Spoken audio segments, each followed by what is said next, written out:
looking at AI, looking at technology, looking at infrastructure, looking at the economy and all the rest, what do you think are the most important things we should look out for as young people? Well, first of all, I'll start by saying that's an amazing question because there are a lot of distractions now that everybody wants to get into many things. But in life, there are three most important things everybody should look into. The first thing you must look into is discovering your purpose. And the issue of purpose is answering the question, why am I here? So if you understand the why, you can now know what to do. So what you're saying now is that many people don't know why they are actually. Sincerely. You can see some people even go to an occasion, you go to a club, you go to a church, you go to a mosque, you go anywhere. But if they ask them, why are you here? The reason is not really, is not encapsulated in the purpose of their life. So when you don't know your purpose, you go anywhere, you do anything, you follow anybody. This you are saying look like one time somebody will tell you that if you don't know where you are going to, you join others to go where they are going to. You join others and anywhere will look like it. Because you don't know where you're going to. Anywhere will just look like it. Anywhere people are moving, you just follow. Life is not built to just make a move. Life is built to understand why I am here, why I should move, when I should move, and what I should be doing. This is the reason why purpose answers these questions. Why am I here? What do I have? What can I do? Where am I going? And how can I get there? Anybody who can sit down and answer these questions can never be confused in life.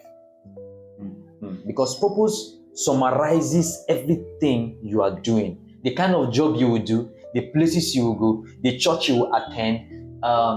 If you're supposed to be online, doing anything, whatever you're going to do, purpose is the fine line between distraction and your calling and your focus. Purpose. So this is the first most important thing anyone should discover. Why am I here? Wow. Are you here as a number? Are you here just to add to the number of people on earth? Right? So if you don't know these things, you will beg, you will borrow, you will settle for less, you will fall into depression. Because many of the things you'll be trying to do are guesswork. So you are not supposed to be guessing. You're not supposed to be trying things. You should be sure that this is what I should be doing.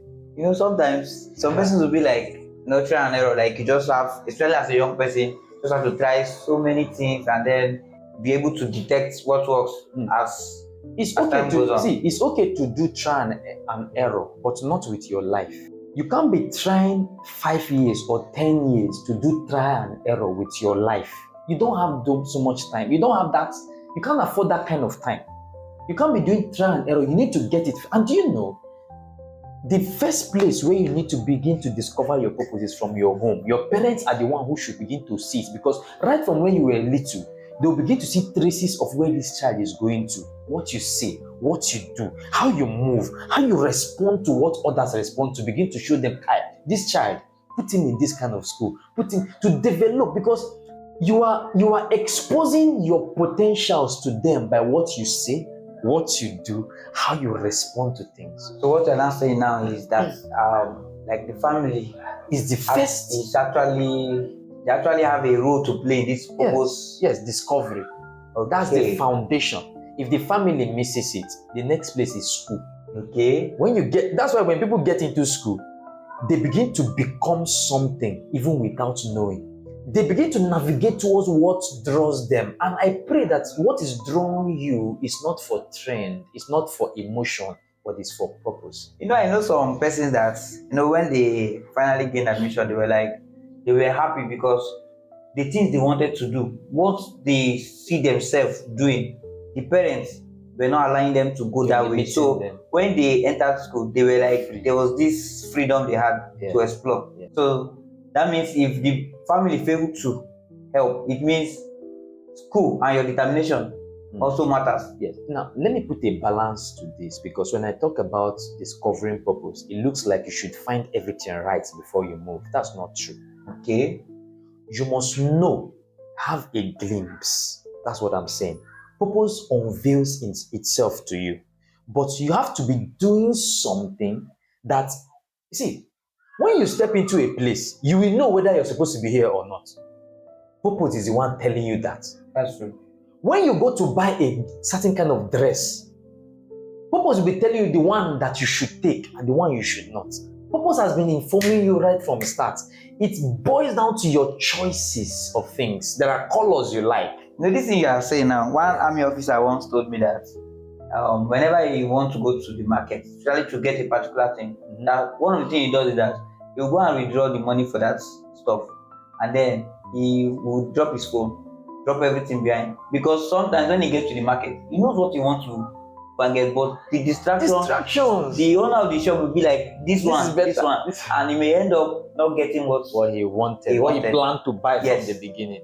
That is why in life there are a lot of distractions. And the greatest mishap to a man of purpose is not failure, it's distraction. It's okay to fail. If you fail, you can say, okay, I failed here, let me start again. But you can be distracted for 10 years and not know. This thing you are saying, it's just like when you look at the way the devil works. You discover that it's not like the devil is taking away the original stuff. No. He will just bring a photocopy, something that looks like it. Journey with it. So that's actually the distraction you're talking about. Of course. Distraction is the greatest mishap to a man of purpose. Can you imagine you are driving? What you need is focus. But something is happening here that is getting your attention. Your attention is expensive. That's why they tell you in school, pay attention. You cannot be paying attention to distractions. You pay your attention to where you are going.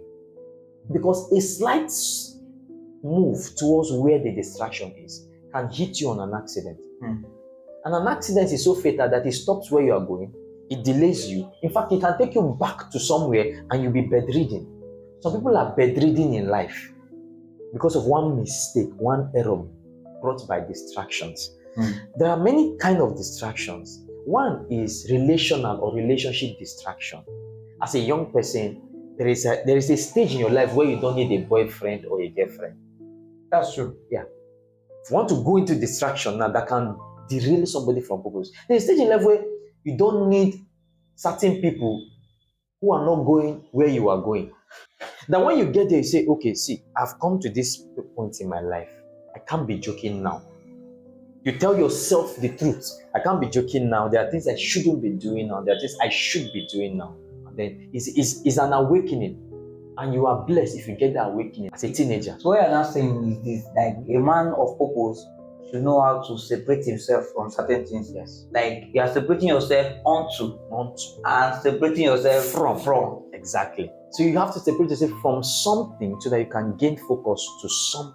What distraction does is that it gives you a momentary pleasure, satisfaction that tells you it's okay now. Meanwhile, there's fire on the mountain. You can be telling yourself, I've made so much effort, I've gotten to a certain level, but the enemy of better is not bad, it's good.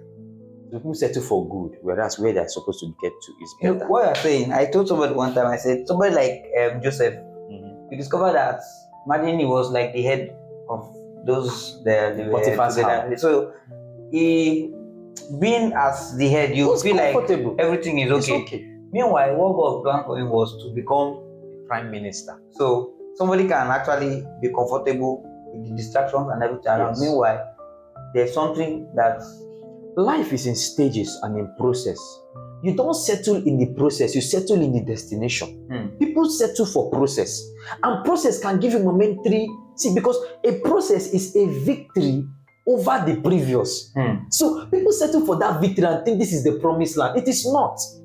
So a process is not where people should settle, because process gives you some goodies that you have really achieved. It's true. Give yourself the accolades. But if you measure yourself with yourself and be true to who you are, you will know you have not gotten there yet. That's true. So you need to push further. I said the enemy of better is not evil, it's not bad, it's good. That which is good can stop you from getting to that which is better. That's true. So it doesn't matter what you have accomplished. It's a good one. As long as you still have life, there is more. There is more. So the first most important thing everybody must get himself on, especially a youth, is purpose. If a man's way pleases the Lord, he makes even his enemies to be at peace with him. That even people that don't want to favor you, that don't like you, but because your ways pleased. You have a good relationship with your maker. I'm not talking about identifying with your maker. I mean, you have a working relationship that is alive and living. That you can call him, he will speak to you, you interact. He gives you instructions and commandments per time. He reveals things to you. This is the kind of living. I'm talking about the livingness of your relationship with your creator. This you are saying now, just like when Jesus Christ showed up, I now say to him, we say, what you see me doing, are the things I see my father doing, and what I'm saying are the things. So it means his relationship with his father was that intimate. It was intimate, it was furnished, it was alive. See, many people can say they are Christians, they have relationship with God and all that. Meanwhile, they are churchgoers, they still compromise. This you are saying, somebody came one time and was asking me, he said, do you know what God is saying now? Sometimes you may know what God said years back. You may know what God said yesterday, but now, do you know what He's saying now? And that relationship will actually determine if you know what. Yes. And any man who is updated with God like that on a daily will be used as a tool for God to show people that this is what my favor can do in a man. This is what thou lovest righteousness and hated iniquity. Therefore, your God, even your God, has anointed you above your fellows. See, what is upon you determines what is around you. Thou anoints my head with oil, therefore my cup runs over. I can't be thirsty. It means that the flourishing of a man's life is dependent on what is upon him, and what is upon him is dependent on his relationship with who he is connected with. Therefore, having said this, if you can get the livingness of your relationship with God alive, any man around you, first of all, do you know, when his anointing is upon you, it's not oil I'm talking about. I'm talking about wisdom. I'm talking about favor. That you step in any place, doors open for you. Then, the essence of wisdom is when you open your mouth or when you appear, you profess solutions. People are seeing you as one who should be part of their team, part of their life, part of their company, part of their business. You're not like a liability because you are carrying solution. Therefore, favor will work for you. That's true. Favor does not work for people who does not have wisdom. Even if you have favor and you lack wisdom, you are lacking a lot. That's why the Bible says wisdom, they say, is the principal thing. Wow. So your relationship with God must precipitate to men. A man of God was saying that, imagine you want to go into relationship with maybe let's say something like a marital relationship now, and then you don't have relationship with God. You'll now be like, how will you know how to relate with this person if you don't know how to? Because God is love, and the way it is now, when you relate with God, it makes you know how this thing works, this relationship thing. You check the way He works with you, then you now know how to now relate with another person. When you talk about marital relationship, you want to get married, and you want to get married, you're looking at a spouse, a lady or a young man. The success of that relationship, many a times, is dependent on the livingness of your relationship with God. See, the flow that is coming from God to you will make you identify the person you're supposed to stay with, because you will see the person and the person will see you and you will know. Have you gotten to a place and you just see somebody and say, I'm supposed to be with this person, a guy, and you're a guy, you say, I'm supposed to be close to this person, because there is something that is flowing through that person that is hitting you somewhere that nobody else can touch. This is how it works. That person has a livingness of relationship with God. You have a livingness of relationship with God. God bring His son and His daughter and join them together. So what God has joined together, have you heard Him say that thing? Yes. Let no man put asunder. So to have a successful marital relationship, do you know the best thing to do is to have a living relationship with God? No, you see, I would have said just become a Christian. That word has been abused. Yes. That's why I'm using this word. The livingness of your relationship with God is alive and People are not healthy. saying Christian as long as you are giving birth by a Christian family, so you are a Christian. So they have really abused that, because the meaning of that thing was like Christ, like who have a particular pattern of lifestyle, like a kind of lifestyle. So conduct. Sometimes I think, can we go back to the ancient time, like like That when those days now, those days. if this one's a Christian, it's him I want to employ. He And will not steal your money. I'm He telling will you, not betray you, and he knows how hope to you know do there it. was a time that as long as you are a deeper life, Yes, those are the people they were going for. because they know that this person will not take. But now the word Christians have, I don't really know. I don't even know Is that thing I'm the saying? right words to put. They And live in this. because the people that brought about this Christianity thing, their relationship with Christ. So after Christ left, that pattern, they were still living that life. They were still in tune with heaven, and that was why when people see them, See, this one they is say this looking one. like whoever you have intimacy with, you will talk like the person, you will look like the person, you will smell like the person, you will keep your conduct. That's why I'm talking about the livingness of your relationship. You see, this guy you just like this person's. There's something he's having a relationship with. You see other people, something is just telling you it's off. It's off. The person is talking everything right, appearing right, but as he's doing, you are getting this signal. And the reason you're getting the signal is a sign that you are alive in the spirit. Do you see that? Yeah, the signal is telling you that go check. Because sometimes, if you are saying something, and if I'm also in the spirit, and you are in the spirit, if you are saying something, my spirit will bear witness to what you are saying. Bear witness. You're getting the point. Yes. Now. Bearing witness with what I'm saying. You're bearing witness, and you see this agreement. So even when you now come to the physical relationship that you're talking about now, the same thing happens. Yes. Because maybe company-wise, like business, you discover that as that other person is bringing some ideas, they are bearing witness with the ideas that is in your heart. And that is why collaboration and all those things can now work well, can now run fine. See the step for marital relationship. In my own opinion, first of all, the livingness of your relationship. If you're compromising, this thing will not work for you. The next one is the livingness of your relationship with yourself. You have to be in touch with yourself, so much so that you have dated yourself. You know you. You know you are, because the Bible said something. Jesus was the one saying this, that you should love your neighbor as you love yourself. It means I cannot extend love to you. I have not given it to myself. There are people who are stingy to themselves.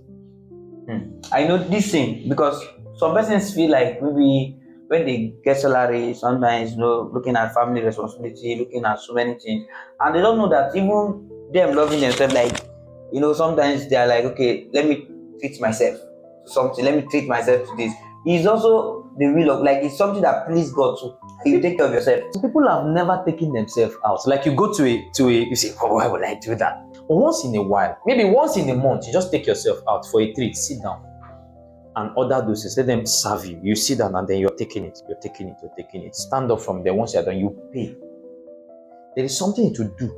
Because where you are, the environment alone begins to cause a shift in the mindset that you are valuable. What you are telling yourself is that you are valuable to eat the fruits of your labor. People labor and don't eat the fruit of their labor. They labor and give. Nothing wrong with giving. Yes. But the principle is love your neighbor as. That means if you come to my house and I am drinking Gary, I do not count it wickedness for you to join me and drink Gary. I will not go and borrow and buy more and give you. I'm not trying to please you. It is as much as I love myself, I can extend it to you.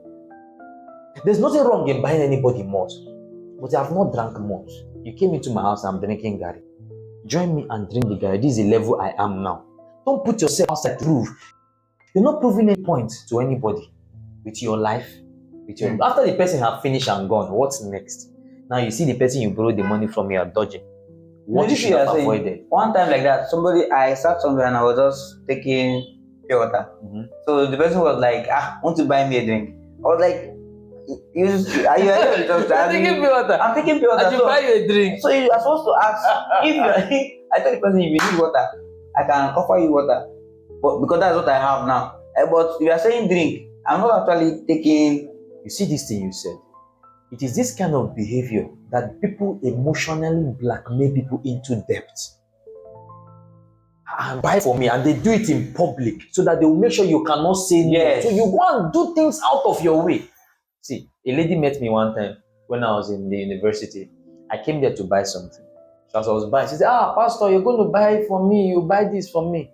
Say, my dear, when I was coming out from my house, I put a certain amount of money in my pocket and it was budgeted for things I wanted to buy. Unfortunately, I did not factor you in my budget. Maybe next time. Because she said it in public. The moment I uttered this statement in public, everybody, because they were expecting to broke shame me. I didn't allow it. The thing went back. It was like a feedback. And it sent a message to everybody. So I was not shamed and I didn't go out of my way to do what I didn't want to do.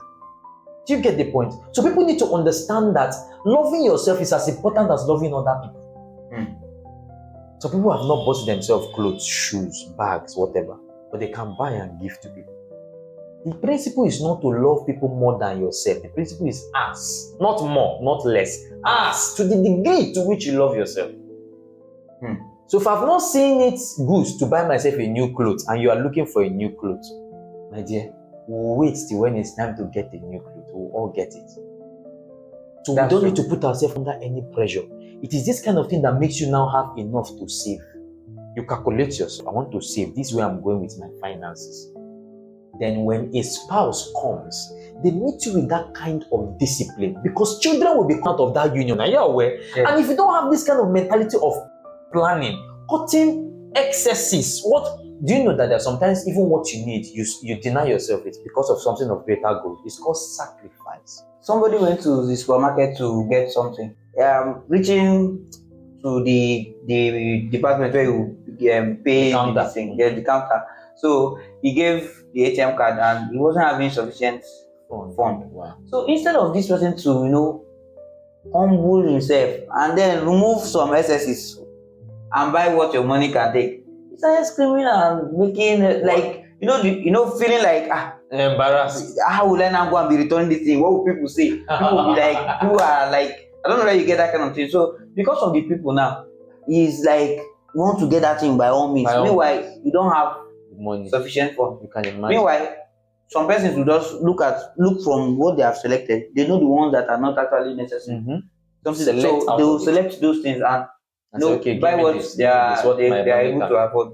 Yeah. But you see, this mindset of the pride, I don't want to be broke shame. Yes. All those self-image. After showing yourself out, you go home and be crying only. So it's not necessary. So as I was saying, a relationship with God, relationship with yourself, then we cannot talk about a relationship with people. How do you get the attention of people who will be going to where you are going?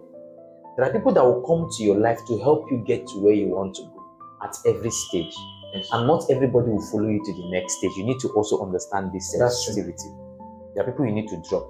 There are people you need to. They are not bad people. They are not evil people. But the height you are now, they have not been able to grow to that level, or they are just an accompany to that particular level and let you go on. I see some people some persons are ladder.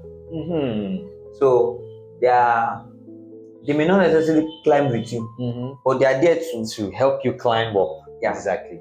So sometimes some of those relationships want to, keep. I'm not saying disconnect from people. Yes. And sometimes another factor you look at is that this disconnection you just mentioned now brought something to my mind, because if you disconnect, let's say you climb up to something and you want to climb down, so you still need those people. So this shows us that no matter the height, you keep that communication going, you keep the relationship, but you just know the people for a particular project.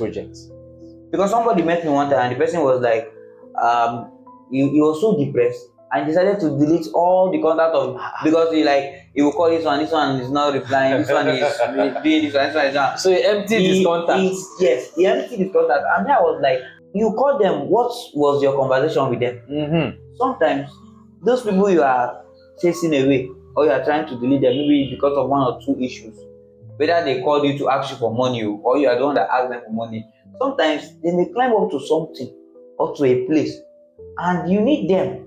So Apostle was saying something that some of these people, there were people that knew him before and then they deleted his contact. When they now heard that, okay, he's now global, so they wanted to see it. So they'll be meeting other people and those people say you have his contact before, call him. Because now he now has an official line. So if just the people that knew him before, that has that his personal line, will be able to reach him directly. So I see that relationship, why you need to identify the the persons for a particular moment or for a particular project. So while you are doing that, you will not just cut off everything. When you're building a house, there are certain craftsmen and workmen in every level of the house. That's true. When the builder has finished building, you no longer need a builder. That's if true. you're going, you're paying a builder, you're wasting you're money. wasting your money. But keep the builder one side. That's true. Don't cut him Because off. you may need another building project. You will have another building project one day, and you see, there's somebody that I know. You see it? Then you see the plumbers will come in, the electricians will come in, others will come in, those who are the carpenter will come in. And you know another thing again, sometimes they may not even be the person like the people you are looking for, but they may be the person that knows the people you are looking for. Thank you. Because somebody once told me that she was actually in need of something, and to her surprise, her gate man was the person that linked with the person that has what she gate man. The gate man. See, he didn't look like so it. Imagine, even though she was at that position, she still had that relationship with her gate man. Wow. And the gate man didn't look like it. Yes. But he knows the person. Someone that looked like it. You see that. You see that. So relationship is very important, and everyone must know. And if you know how to, do you know one of the challenges why people cannot save their relationship to keep those people that matter to them? The inability to say no. They want to please everybody. He's my friend. Let's go to clubbing, they drag you there. Let's go and do this, they drag you there. Everywhere they're dragging you there until danger hits, until time has passed, until they've led you astray. And many times when they lead people astray who are good, it's the good people that suffer more. It's just like when the scripture came and said that everybody is tempted by their desire. Yes, by. So it shows that sometimes some person will be like, this person disappointed me, this person did this, this person did that. Meanwhile, it was also part of their desire to do those things.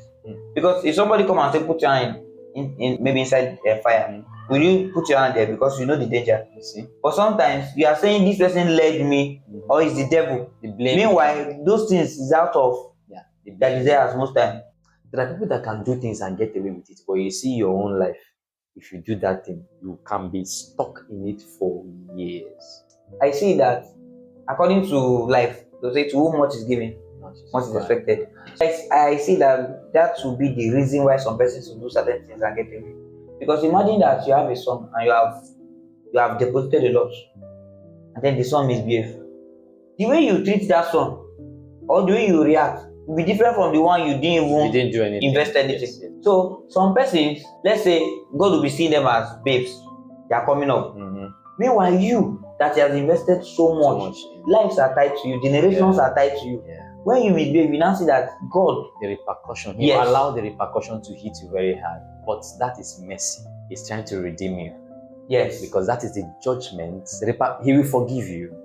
But the judgment of what you have done, you must pass through it. The reason you are passing through it is that it's going to work something in you. That when someone else is walking through that path, when you see them, you say, hey, come. Sit down, let me tell you the story of my life. The Bible also says something, say, endure what you suffer, as being a father's punishment. Yeah. So, this thing you are saying now, should we say maybe you are passing through suffering? No, we are still in relationship now. Then some persons will be passing through some hard time because the way the world is now, many people, little thing in relationship, they're like, I'm fed up. And meanwhile, sometimes I think even in relationship there are hard times, and there are times that you have to suffer certain things because of the one you love. So when you come to that kind of point, I don't really know how to put it now, because some persons tend to withdraw. Meanwhile, according to what you are saying now, that God now, you will now bring suffering, and that suffering is mercy. You see, you cannot take God's people out of His hands. If that's true, oh my God, you can't. Somebody can be looking like he's passing through something. It's God that's teaching him the lesson. Allow the person. Don't go and graduate somebody out of what God is passing them through because of your tender heart. You need to understand what God is doing. They have been warning the person for long. He didn't want to learn. There have been teachings coming. They have been warning, personal contact, dreams and vision. The person refused to learn. So God allowed those things. There are two ways you can learn. One is by obedience. Two is by consequence. You can obey and get the results, right? Okay. But if you pass through the thing. You will also get the result, but you'll come out with scars. That's true. See this guy now, what's his name? The supplanter, Jacob. His father asked him, what is your name? What did he say? His name is Esau. See what he passed through. Because that's what Esau should pass through. Now he has collected the name and he was passing through it. That's true. 14 years for 2 women. When he finished, Laban started pursuing him. Esau was coming in front and then he had an encounter. Guess what? When the angel came for him, you know the question of the angel? That question that there was a time we asked you, what is your name before? Yes. You say you are Esau. Now I want to ask you again, what is your name? Say Esau. You will continue this thing you're going through. Do you know some people have repeated this question in their life? The reason some people are passing through what they're passing through now is because they asked them this question. What is your name? They repeated Esau. For 10 years, you're repeating Esau. Your Esau could be the mistake you made in the past. The same exam was brought to you. You made the same mistake again. You extended the time, whereas you're supposed to have changed it. When they asked Jacob, he said, my name is Jacob. I've suffered too much. Help me. My name is Jacob. See, you have said well. From now, you will no longer be Jacob. From now, you no longer pass through those 10 years. You want to redeem the time you have wasted. And because of that, they say, we'll give you Israel. Israel is not the name of a man. Israel is the name of a nation. You, as a man, will become a great nation. So the issue of relationship is just simply put, have a livingness of relationship with your God, flow it down to yourself, extend it down to others. And whenever you meet somebody, relationship can flow in 3 ways. Relationship upwards, sidewards, and downwards. Upwards are the people you look up to. There's the way you relate to them. Sideways are the people that are your contemporaries. There's the way you relate to them. And downways are the people that are looking up to you. So these are 3 levels of how relationship flows.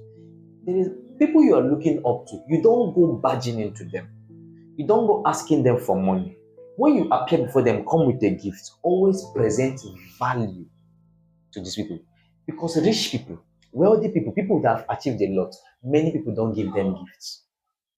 That's true. Yes. Because people feel that they have it. What do they need? What can I give to them that's going to be nice to them, or they will value? That will be enough. If it's a wine, they will value it because it's been long someone ever gave them a gift.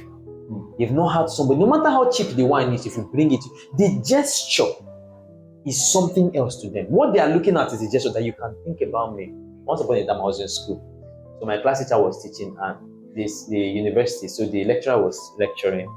And we were filled in the class. And I was seeing him, he was just sweating. He didn't have a hanky. And it's not as if he can't buy a hanky. He's a rich man. He has his Jeep.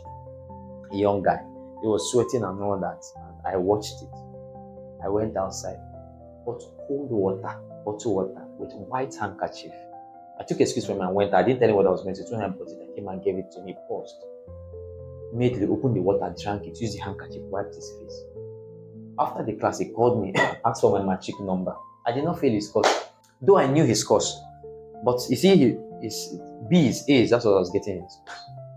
All that's why they're struggling. Why? There was a way I related with him. He present value.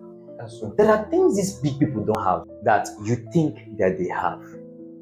Because somebody has money, you think they have everything. They don't have relationship. A true friend. You see, true friendship, loyalty, these are things they look out for. Loyalty, value, real friend. These are things these rich men or big men or people that have gone ahead of you look out for. They find it in you, they will draw you close. Because that's true. Because most people that are coming to them, they are looking for what to extort, what to take. Exactly. That's true. So it's difficult. So this is how you relate upwards. Honor. You honor them. You honor them. When they are doing birthday, take it seriously. Send them a message, a very concise, honest message. Appear. When they are celebrating, appear. Show up for them. When you show up there, your face is being registered. You are giving gifts, you are honoring them, you are defending them. Then the way you relate across is iron sharpens iron. It's not competition, it's sharpening. You need to see the difference between that thing. It's not competition. There is an edge where you have over me. There's an edge I have over you. That edge I have over you is what you will sit down and get. This guy gets. I'm learning this thing from this guy. The edge you get from me, if I am wise, which I'll say, I won't come and say because I have an edge over you, therefore you should be below me. Because iron sharpens iron. So a man, the countenance of his friend. It's not Wow. competition, it's sharpening. And then the ones below, you lift them up, you mentor them, you disciple them, you grow them, you support them. Because you see, the people ahead of you are the people that are drawing you upwards. But the people behind you are the people that will draw you upwards in your weak days, in your low moments. If you raise men, when you are down, they will raise you. If you raise them well, That's true. if you raise You them know, well. men is, I think investing in men is actually The best kind of is the best kind of investment. investment you can make, because sometimes they tell you that people are rich by people. Mhm. Somebody may not actually have the resources, but may have someone that has the key, someone that has. So Mhm. having people is actually one of the biggest investments someone can ever have. You know, when you look at maybe the social media and all those things, you discover that based on the capacity of the Followers. even church ministry companies, they will check how many employees do you have, how many staffs are working under you. When they check that maybe you are paying salary to over 1 million people, That they shows see your you as, that capacity. shows that you have capacity. You invest in people, you invest in land.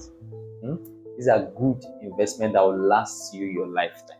But many times why people don't like investing in people is, I think, Betrayal. based on the country. That's why I said So, something. You have to raise them well. but one of the things I see in this investment, I look at it that just like the scripture says, say give a portion to and also to 7. 8. Yes, No. say give to 7 and also to 8. Some scripture will tell you make sure you Spread your seeds. spread your seed. Like, so I say that when you are investing in people, don't just pick one person and invest on that one person. Jesus gave us a model. He did it. He did the same thing he did on Peter. He did it also on Judas. Yes. He did it on Thomas. He did it. But all of them brought their own results. That's true.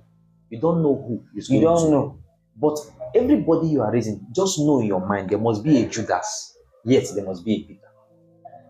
That's true. So that's why you must scatter your seed. Raise as much as you can. Aye. You don't understand this thing I'm saying. There are those you enter. It's somebody that you raised that is seated as the boss there. You are struggling to enter there. It's somebody that you helped one time. You say, That's "Hey, true. this is the man you." Everybody will not sit until this guy gets what he wants. People investing rightly in people. And there's a way to invest in people rightly. Don't just go and pour things in them and not pour the right ingredients. Yes. You must teach them honor. That's true. These are things that should not miss from your curriculum. You must teach them loyalty. You must teach them honor. You must teach them how to help people who are ahead of them or even their disciple. Jesus was dealing with all these things, even betrayal, he was dealing with it. Do you know how he was dealing with it? Love. He was showing them that he loves them in spite of. So you That's see, everything. the basis of relationship is love. That's why it is the greatest commandment. Both love towards God and love towards people. If you love me, you will not want to betray me. If you truly love me. If you love me, you will not want to see me go down. If you truly love me.